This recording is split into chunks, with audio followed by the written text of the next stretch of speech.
Good morning বন্ধুরা, পারমিতার family ব্লগে স্বাগত জানাই। তো আমি সকাল সকাল উঠে পড়েছি। আর এই দেখো আমার বাপের বাড়ি, এটা সামনে এটা ছোট্ট বড় একটা পুকুর আছে আর চারিদিকে ফুল গাছ রয়েছে। এই যে আমার ভাই টিউশনিতে যাবে আর এখানে আমার মেয়ে দেখুন ফুল তুলছে। আর এইখানে আমাদের বাড়ির সামনেটা না, সামনে মানে বাড়ির সামনেই রাস্তা আর কি। এই যে আমার মেয়ে ফুল তুলছে গাছ থেকে, আমাদেরই গাছ। এই দেখুন গাছটা কি সুন্দর। আর সকাল সকাল রান্নাও হয়ে গেছে। বাবা যেহেতু কাজে যায় ওর জন্য সকালবেলা খেয়েও যায়, টিফিন নিয়েও যায়, ওর জন্য আমার মা সকাল সকাল রান্নাও করেছে। এই দেখুন পটল ভেজেছে, মাছের ঝাল করেছে, আর কুমড়ো শাক করেছে, আরও অনেক কিছু করেছে, সেগুলো আমি দেখাতে পারিনি।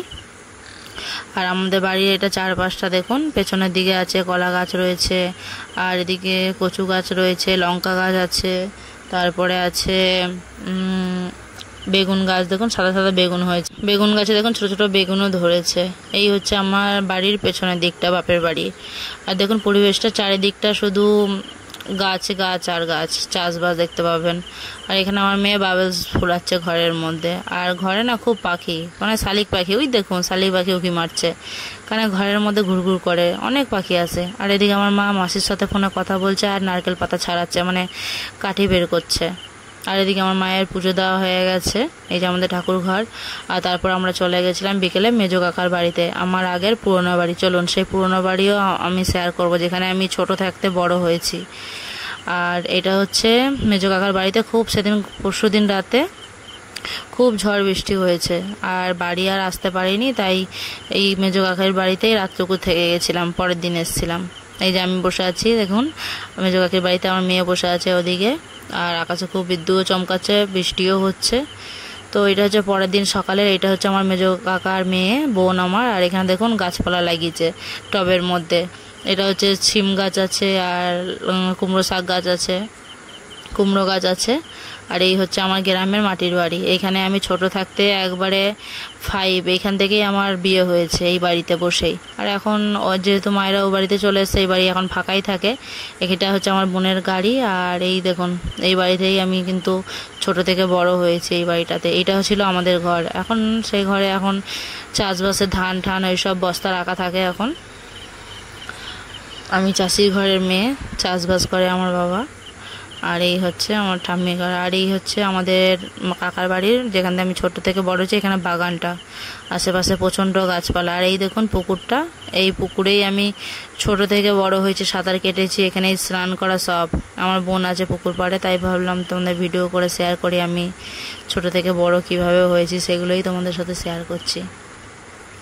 আর পুকুর পাড়ে দেখুন আমরা এপার থেকে ওপারে সাঁতার কেটে যেতাম, এখন আর হয় না, ভয় লাগে এখন পুকুরে নামতে। আর আগে এই পুকুরে সাঁতার কাটা কোনো ব্যাপারই ছিল না। ওপরে অনেক কলা গাছ আছে, আগে এতটা গাছপালা ছিল না, এখন অন্য অন্য সব জায়গা কিনেছে, তো তাই এখন নতুন নতুন গাছপালা বসিয়েছে। তো এই হচ্ছে আমার মেজো কাকির রান্নাঘর। আর মেজো কাকির ঘি তৈরি করতে, মানে অন্যরকমভাবে ঘি তৈরি করে, আমি একটু অন্যরকমভাবে ঘি তৈরি করা দেখালাম, সেটাই তোমাদের সাথে শেয়ার করছি। যে প্রথমত ঘিটা আমার বোন মিক্সিতে করে আগে দুধের সরগুলো ফাটিয়ে নিত, তারপরে দিত। আমি বললাম কেন ওইভাবে কেন হবে, এইভাবেও তো করা যায় ঘি তৈরি করা। এই ঘিটা দুধের সরটা যেমন অল্প রাখা আছে, তাই ভাবলাম এটা আমি কড়াইতে দিয়েই করে ফেলি, আর ওদের দেখানোও হবে, ওরা এইভাবেও তৈরি করতে পারবে। তাই ভাবলাম আপনাদের সাথে শেয়ারও করি এই দুধের সর দিয়ে ঘিটা তৈরি করা ঘরোয়া পদ্ধতিতে, ভালোও লাগবে। আর প্লিজ ভিডিওটাকেও স্কিপ করবেন না, না স্কিপ করে পুরো ভিডিওটা দেখুন, অবশ্যই ভালো লাগবে।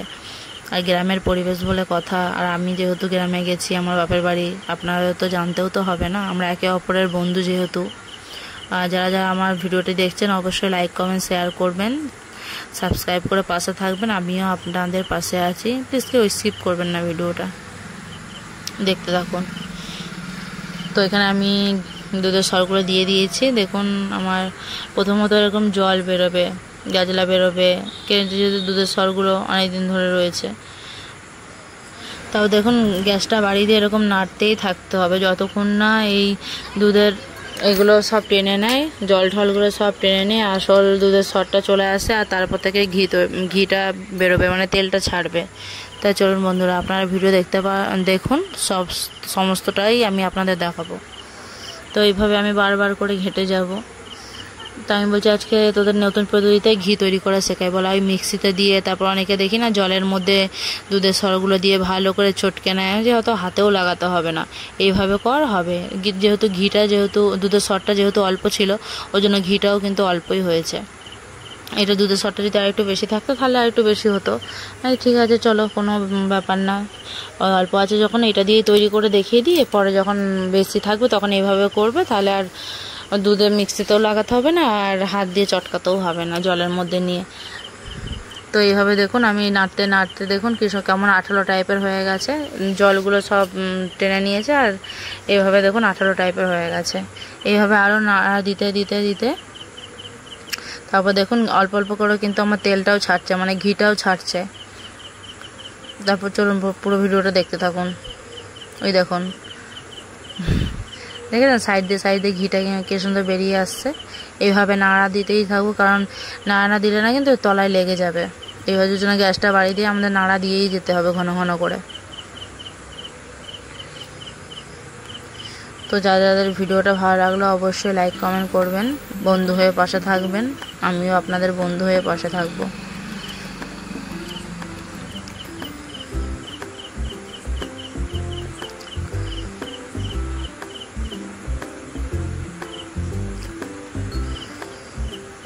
এই দেখুন, দেখেছেন কি সুন্দর ঘিগুলো ছাড়ছে।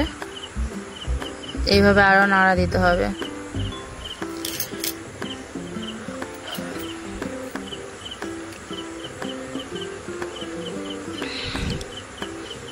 দেখুন বন্ধুরা কত সুন্দর হয়েছে। আবার অনেকে এই দুধের সরগুলো মানে মুড়ির সাথেও খায়, কিন্তু আমরা কিন্তু খাই না। অনেকে দেখেছি আর কি এরকম দুধের সর ভাজা মুড়ির সাথেও খায়। আমি তো ঘি খাই না, আমি ঘি তৈরি করতে পারি কিন্তু ঘি খাই না। দেখুন কি সুন্দর ঘিগুলো বেরোচ্ছে। এই দেখুন, এইভাবে আপনার বাড়িতে তৈরি করতে পারবেন, খুব সহজ পদ্ধতিতে ঘি বানানো।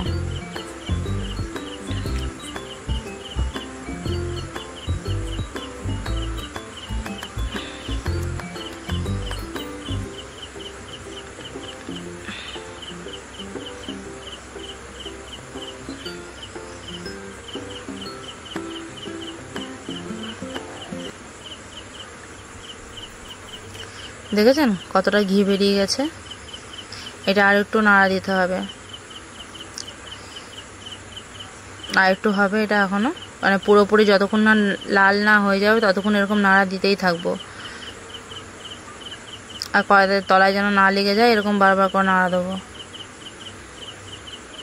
তো দেখুন আমার হয়ে গেছে পুরো। এবার কি করব, চারিদিকে এরকম সরগুলো না চারিদিকে মানে ছাকার মতন দিয়ে দেবো, যাতে তেলটা নিচে জমে যায়। এই দেখুন ঘি তৈরি হয়ে গেছে, দেখেছেন। এদিকে আমার বোন ভাত খাচ্ছে, ছোটো বোন, আমার কাকার মেয়ে।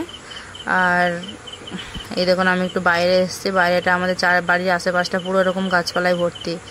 তো বন্ধুরা আমার ভিডিওটা কেমন লাগলো অবশ্যই জানাবেন, লাইক কমেন্ট করবেন, শেয়ার থাকবেন। আর বন্ধুরা বলুন তো সবার লাস্টে এই ফল গাছটির নাম কি, চটপট কমেন্ট করবেন আপনারা জানা থাকলে।